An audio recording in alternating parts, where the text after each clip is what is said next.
अस्सलाम वालेकुम रहमतुल्लाहि वबरकातुहू। नाउ बच्चों, कल हमारी बात चल रही थी प्लांट ब्रीडिंग के नई टेक्निक्स की। तो हमने कहा कि प्लांट ब्रीडिंग में एक जो नई टेक्निक है वो म्यूटेशन वाली है। ठीक है, हमने कहा कि आमतौर पे जो टेक्निक्स होती है प्लांट ब्रीडिंग में, हमने कहा कि वो हाइब्रिडाइजेशन होती है जो मेंडल के तरीके के मुताबिक होती है। नाउ दूसरा जो एक तरीका है वो क्या है? म्यूटेशन। म्यूटेशन का मतलब क्या होता है? हमको मालूम है कि हम क्या करते हैं, जो भी जीन्स है, जो डीएनए की सीक्वेंस है, उसके अंदर क्या करते हैं, जो बेस है, जो असास है, उसकी तरतीब को, बेस सीक्वेंस को क्या कर देते हैं, तब्दीली लेकर आते हैं, जिसके नतीजे में क्या होता है, जीनी तगय्युरात क्या होते हैं, जेनेटिक वेरिएशन पैदा किए जाते हैं। तो हमने कहा कि कल भी हमने पढ़ा था कि इसका रीजन क्या है। तो हमने कहा था कि आमतौर पर यह होता है कि अगर हम वेरिएशन लाना चाहते हैं प्रोटोप्लाज्म फ्यूजन के थ्रू या दो सेल को एक दूसरे के साथ फ्यूज करने के बाद, तो वहां पर लिमिटेशन होती है, जितने जीन वहां होंगे वही जीन फ्यूज हो सकते हैं।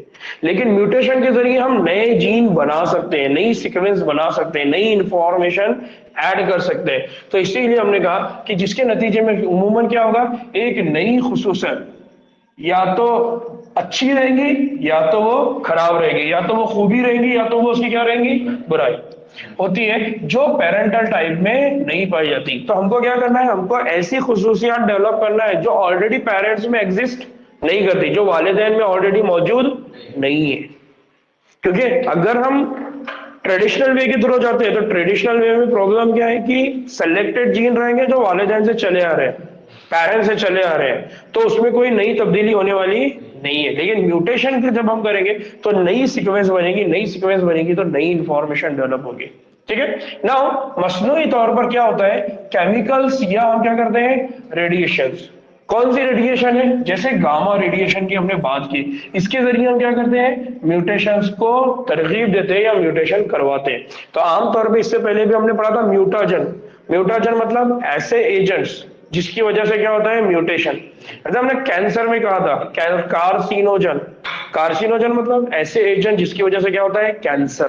तो वैसे ही यहाँ पर ये म्यूटाजन है। तो एक म्यूटाजन वो है जो केमिकल है, दूसरा म्यूटाजन है वो कौन है, रेडिएशन। उसके आम एग्जांपल कौन है, गामा रेडिएशन। उसको फिर उसका इंतखाब करना होता है और उन पौधों का इस्तेमाल करना क्या है, मुमकिन है, जिनमें हमको क्या दिखाई देती है, मख्तलूबा खुसूसियात। तो हम क्या करेंगे, म्यूटेशन करेंगे, नतीजे में हमारे पास नए जीन बनेंगे, उसका हम इंतखाब करेंगे, उसको हम सेलेक्ट करेंगे, हम उसको चुन लेंगे और आगे चल के फिर अगर वो खुसूसियात हमारी मतलूबा है तो फिर हम वो पौधों को आगे परवान चढ़ाएंगे या हम उनका मार्केटिंग करेंगे या हम उनको, हाँ, फिर मजीद इस्तेमाल करके हम क्या करेंगे, उनकी अगली नस्लें पैदा करेंगे या हम उनको क्या करेंगे, ब्रीडिंग। तो आपने क्या किया, म्यूटेशन किया, एक नई वैरायटी बनी, वो नई वैरायटी को आपने सेलेक्ट कर लिया।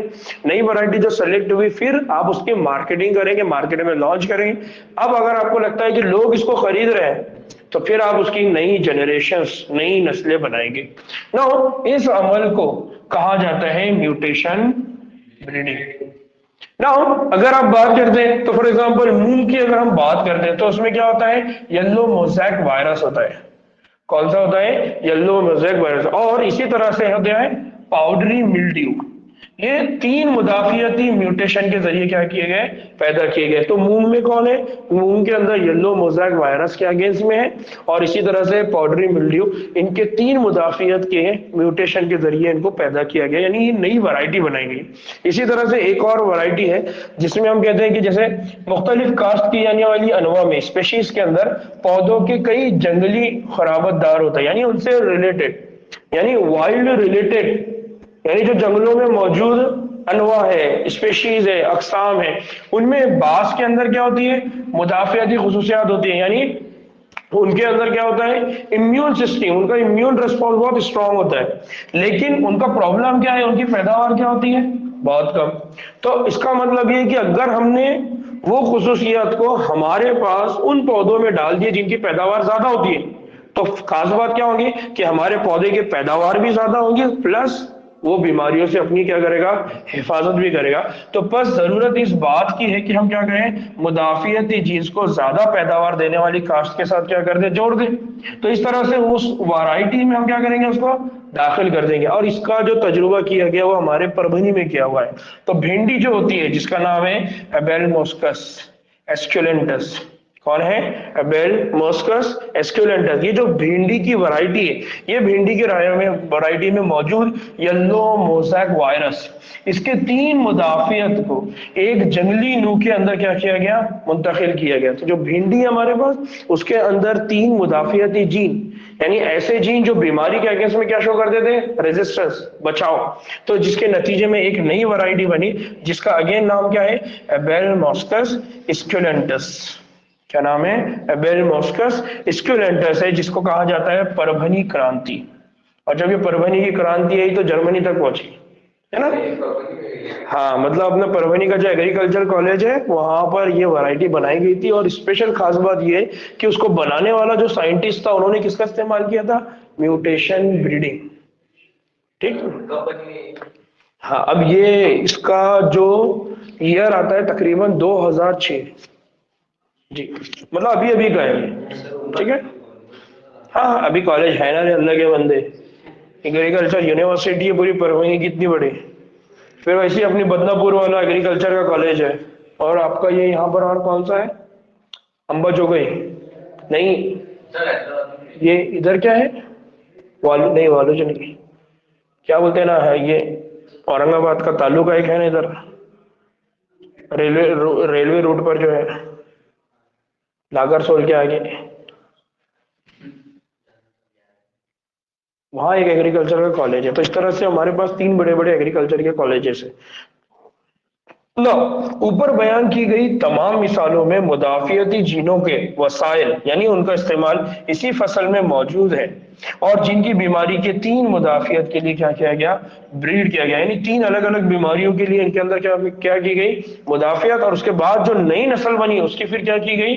ब्रीडिंग की गई। तो इस खराबतदार जंगली नू, खराबतदार जंगल मतलब रिलेटिवली उसका रिलेटिव है, और ये रिलेटिव कहाँ रहता था? जंगल में। आपने वहां से इसको लेकर आए थे।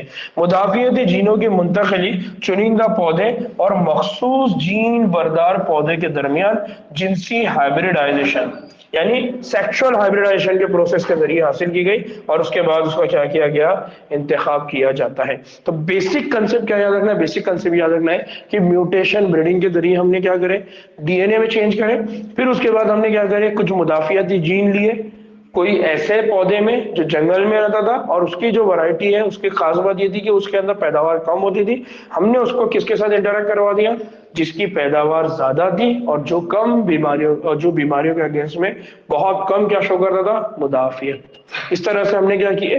जिनसी हाइब्रिडाइजेशन के जरिए ये परभनी क्रांति को बनाया है।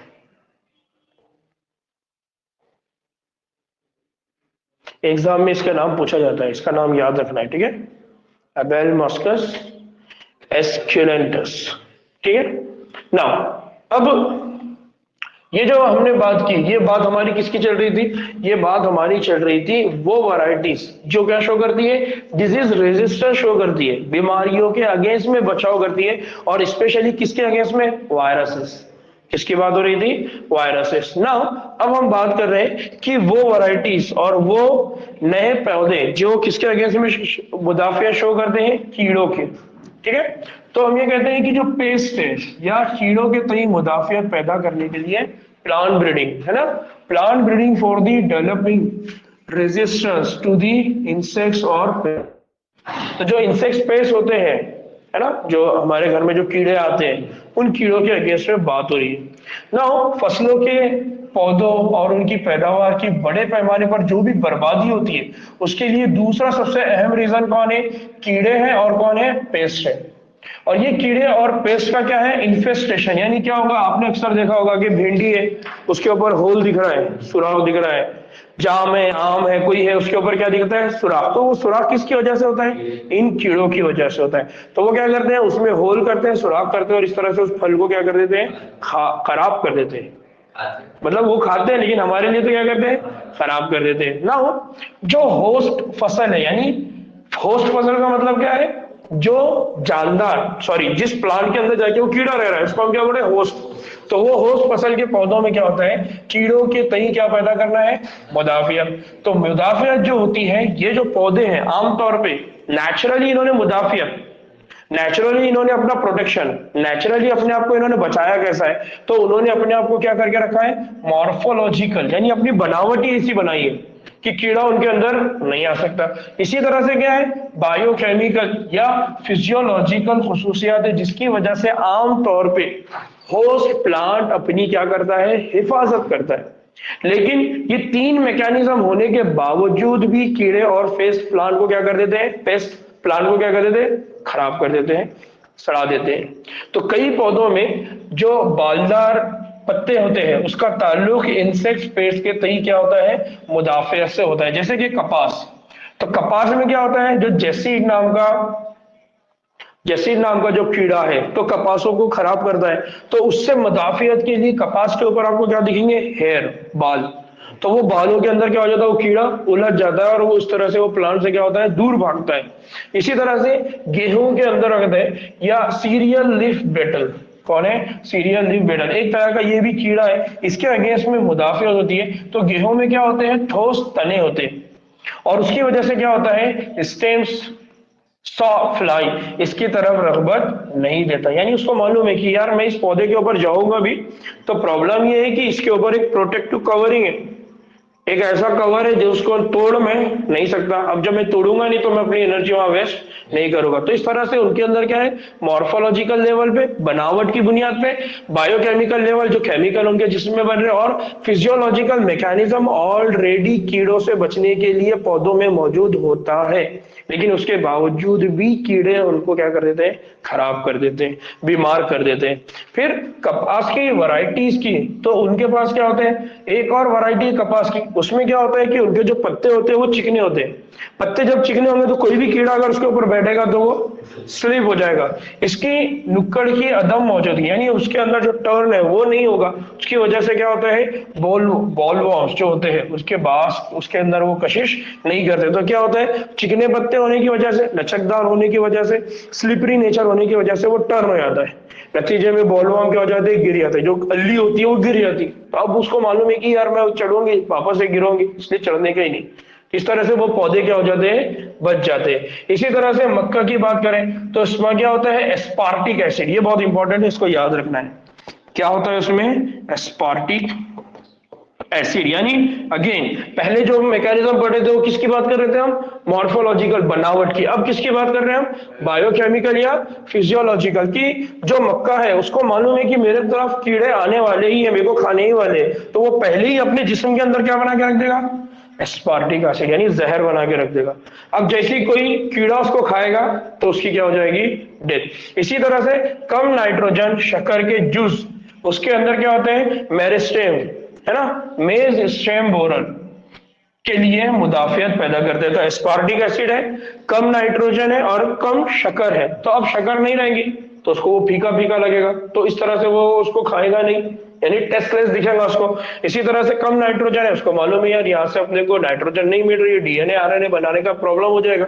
और इसी तरह से है, ज्यादा एस्पार्टिक एसिड होने की वजह से उसके बॉडी के जो मेटाबॉलिज्म है वो सब क्या होने लगेंगे, स्टॉप होने लगेंगे। तो उसको मालूम है कि मैं अगर इस पौधे को खाऊंगा तब भी मेरे सर्वाइवल में क्या है, प्रॉब्लम है, इससे बेहतर है कि मैं उसको ना खाऊं। तो इस तरह से क्या होता है कि पौधों के अंदर इस तरह से उन्होंने अपने अंदर मॉर्फोलॉजिकल लेवल पे, फिजियोलॉजिकल लेवल पे, बायोकेमिकल लेवल पे खुद ही मुदाफियत के निजाम बनाए होते हैं। ठीक है, इसकी वजह से वो आमतौर पे क्या होते हैं, बचे हुए होते हैं।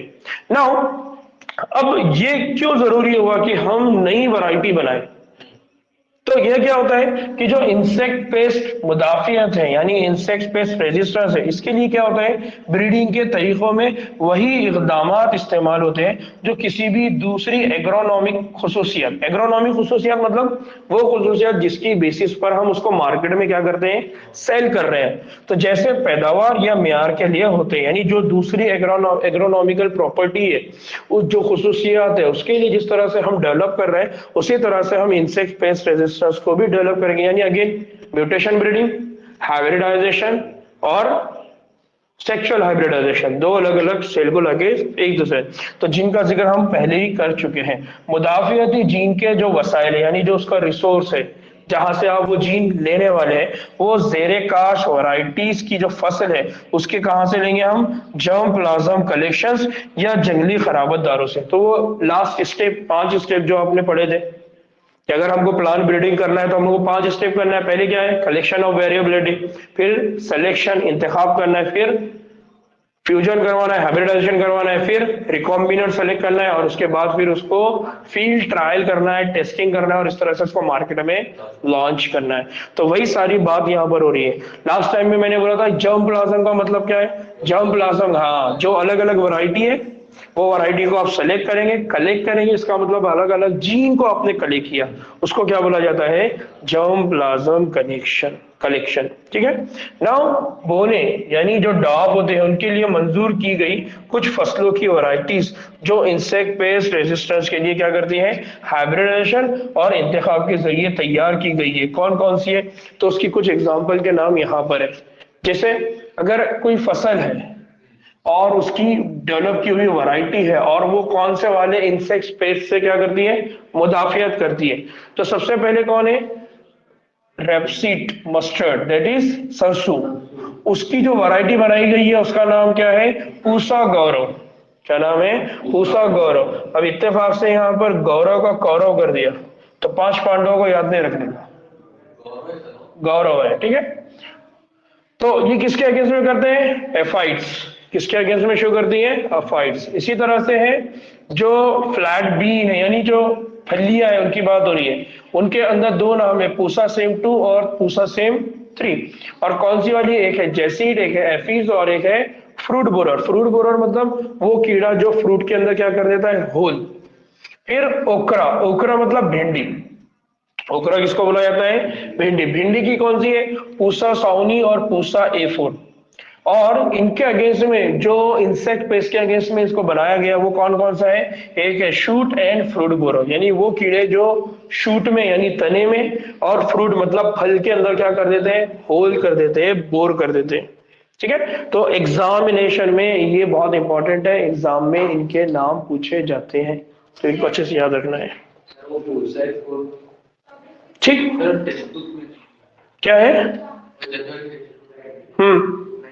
वो एक ही है मतलब है ना, उर्दू वाले। ठीक। नाउ बाकी का हम लोग कल देखेंगे। नमाज का भी टाइम है और ये इन लोग की क्लास भी स्टार्ट करनी है। ठीक है, ठीक है। नाउ बच्चों आज असल में हम लोग बहुत ज्यादा लेट हो गए थे, तो हमारे इसके बाद एक और क्लास होती है। ठीक है, तो वो बच्चे यहाँ वेट करते बैठे हैं, तो हम लोग इंशाल्लाह कल इसको ले लेंगे। कल हमारा ये तकरीबन पूरा सबक क्या हो जाएगा, कंप्लीट हो जाएगा, और कल इस सबक को कंप्लीट करके हम नया सबक स्टार्ट करेंगे। ठीक, चलिए। कल तुम लोगों का क्या है, सुबह में